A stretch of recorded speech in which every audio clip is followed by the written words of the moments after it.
ಕೇಳಿ ಹೊಡ್ ಕೂತಿದ್ರು. ಅವನೇ ಮನೀಶ್ ಪಾಂಡೆ ಕರ್ಕೊಂಡ್ ಬರೋರು 12-13 ವಯಸ್ಸು ಹುಡುಗ ಅಂತವ. ಐಸ್ ಕ್ರೀಮ್ ತಿನ್ಕೊಂಡು ಪಾಪು ತಿನ್ಕೊಂಡು ಬರೋರು ಅಂಕಲ್ ಅಂತ.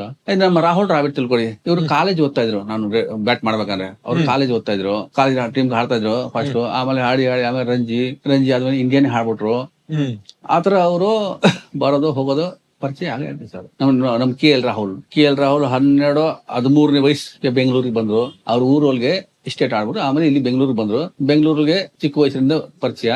ಆಮೇಲೆ ಮನೀಶ್ ಪಾಂಡೆ, ನಮ್ ಮನೀಶ್ ಪಾಂಡೆಗೆ ಮೇನ್ ಗುರು ಬಂದ್ಬಿಟ್ಟು ಅದೇ ರಘು. ಅವರೇ ಫಸ್ಟ್ ಕ್ರಿಕೆಟ್ ಅವರು ಕೋಚರ್ ಅವರು.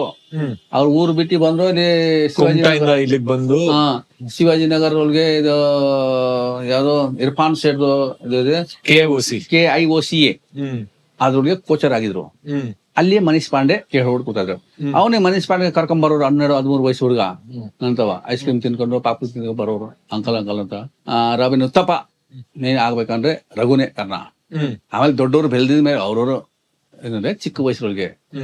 ಆಮೇಲೆ ಇವರು ಮಯಾಂಕ್ ಅಗರ್ವಾಲ್ ಅವ್ರು ಚಿಕ್ಕ ವಯಸ್ಸಿಂದ ಬರ್ತಾ ಇದ್ರು. ಕರುಣ್ ನಾಯರ್ ಇವೆಲ್ಲ 12-13 ವಯಸ್ಸಿಂದ ನಂತರ ಬರೋ ಗಾಂಧಿನಗರ್ ಇರುವಾಗ